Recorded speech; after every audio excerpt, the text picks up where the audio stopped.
Good afternoon, this is Dr. Ivan Wolfson. In choosing a nursing home for a loved one, an aging parent or grandparent, there are three things that you need to do to find the best place in your area. Now listen, I understand that that's nobody's first choice. Nobody thinks early on in their life, hey, I can't wait until I age to the point where I decline and have to live in a nursing home. It just doesn't work that way. But let me tell you something, a nursing home is a wonderful environment that promotes health and well-being. It's designed to give people the level of care that they need to be most well for as long as possible. So it is inevitable. If we live long enough, we will need the assistance of a facility of this sort. Therefore, it's important to know how to choose one. First tip, tour the facility. My goodness, it couldn't be more basic. You can't rely on the personal recommendation of a friend or a brochure that some marketing company put together to paint them in their most favorable light. There is no substitute to making a tour visit. And when you go there, don't go at the normal hours, 9 to 5, when administration's there and people are on their best behavior. You want to go when you can see things that are more likely going on throughout the day.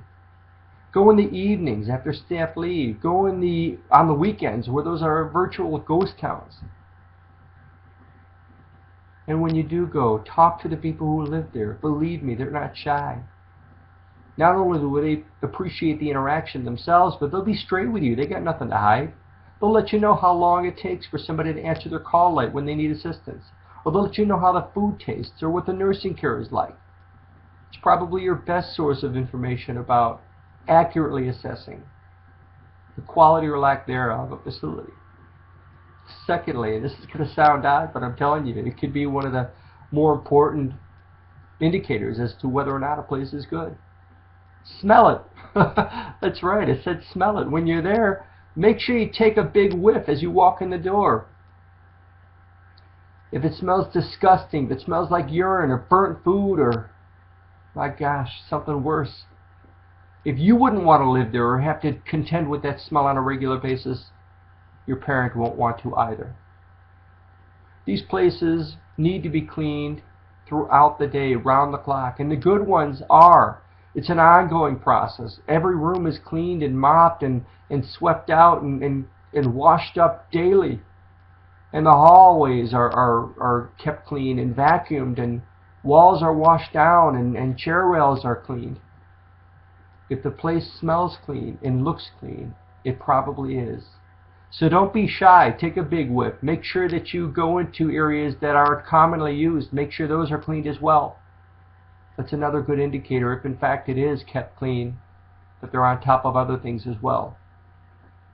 And then thirdly, check the most recent survey results. Every facility is required by law to be surveyed by the state that the facility is in. And the survey results are public information. You can find them online or even more easily.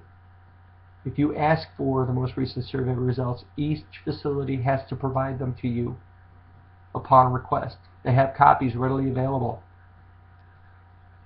Take a look at all that information, coupled with what you learn from your site visit, what you see, what you smell, what you feel, what you hear. That will be the best way for you to determine which facility is best in your area, and thereby make the right decision for your loved one.